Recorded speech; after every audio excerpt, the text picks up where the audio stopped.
The SCHADS allowance is big, confusing, and complex. Fair Work doesn't really make it any easier by expecting businesses to understand this thing without providing any additional support. They're interested in penalizing businesses rather than helping them. So, in this second part of our SCHADS Award online course, we'll go through every single SCHADS allowance and what it entails so that you can easily understand how to pay allowances to your staff accurately. Also, make sure you check out our playlist containing the rest of the course. I've left a link in the description box below. And if you work in a business under the SCHADS Award and you need to include this as part of your CPD or you need a certificate of completion, we have a paid version of the course that will also issue you a certificate when you complete the course. It also includes bonus tools like our SCHADS compliance checklist to help you with processing payroll. And we keep the course 100% updated as changes come through with the SCHADS Award. I've also left links to access it below. Ready? Let's get into it. In this next module, I'm going to run you through the different allowances your employees are entitled to under the SCHADS Award. But first, what exactly is an allowance? Allowances are extra payments made to employees who do certain tasks or have a particular skill, use their own tools at work, or provide work in unpleasant or dangerous conditions. With the Fair Work Commission clamping down on compliance, you'll want to stick around to ensure you understand what allowances your employees are entitled to. The first allowance applies when you don't provide your employees with the required uniform. You'll have to pay them what's called a clothing and equipment allowance. Instead of giving the employee a uniform, you need to pay them an allowance of $1.23 per shift, up to a maximum of $6.24 per week. If you require your staff to wear a uniform, you also have to account for cleaning that uniform. If you don't offer a free laundry service for their uniform, you'll need to pay them an allowance of 32 cents per shift, up to a maximum of $1.49 per week to launder it.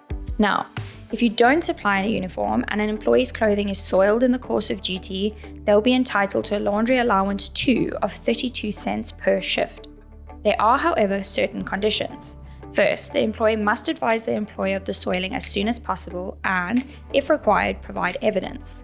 And second, they must have also complied with relevant PPE requirements at the time of soiling to receive the allowance. The third allowance is for any of your qualified first aiders if you expect them to perform first aid duties on shift. For full-time employees, you'll have to pay them $19.76 each week. For part-time or casual employees, you can pay them on a pro rata basis of 52 cents per hour up to a maximum of $19.76 per week. Next, we have the meal allowance, which applies if you expect your employees to work overtime but you don't provide them with a meal. If you can supply them with a good meal, you can do that. But if you don't have the facilities to do so, you'll need to pay them an allowance of $16.20. Now, where you need an employee to use their car to perform their duties, you also have to pay them an allowance. The vehicle allowance works according to the number of kilometers your employee drives. The current amount you'll have to pay is 99 cents per kilometer. Because of the nature of the industry, there are also conditions regarding employees on call. If the job position requires that your employee is on call for a certain number of days a week, you'll need to figure out if this is part of their ordinary hours or not. Keep in mind that this allowance also applies to employees who are available for recall to duty at their employer's or client's premises and for remote work. If it's outside of an employee's ordinary hours of work, it shouldn't be part of ordinary time earnings, which means you must pay them an allowance. The allowance will end up being $23.67 for any 24-hour period between Monday and Friday, and $46.87 for any 24-hour period or part thereof on a public holiday. Next up is the heat allowance. If the temperature is between 40 and 46 degrees Celsius, you must pay them 59 cents per hour. But if the temperature is more than 46 degrees Celsius, you'll need to pay them 71 cents per hour. The eighth allowance is related to sleepovers, which is often a requirement of the job for employees who fall under the SCHADS Award. If you require an employee to sleep overnight at a client's home and is not on a 24-hour shift, which we will discuss later on in this course, you will need to pay them a sleepover allowance of $57.99 for each sleepover that spans over a continuous period of 8 hours. Lastly, we have broken shifts. We will discuss this in more detail later on in the course, but if you require your staff to work multiple periods in a single day, broken up by unpaid breaks, this is called a broken shift.